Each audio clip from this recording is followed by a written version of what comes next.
In order to build your credit from scratch, you can consider opening a secured credit card. This type of card requires a cash deposit that acts as your credit limit, which makes it low risk for lenders and a great tool for beginners. Use this card for small, regular purchases like gas or groceries, and make sure to pay off the full balance each month. This shows you can manage credit responsibly and helps build a positive payment history, which makes up 35% of your credit score.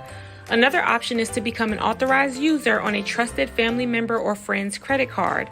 With this setup, their good payment history can reflect positively on your credit report. Just make sure the cardholder has strong financial habits, as their behavior will impact your score.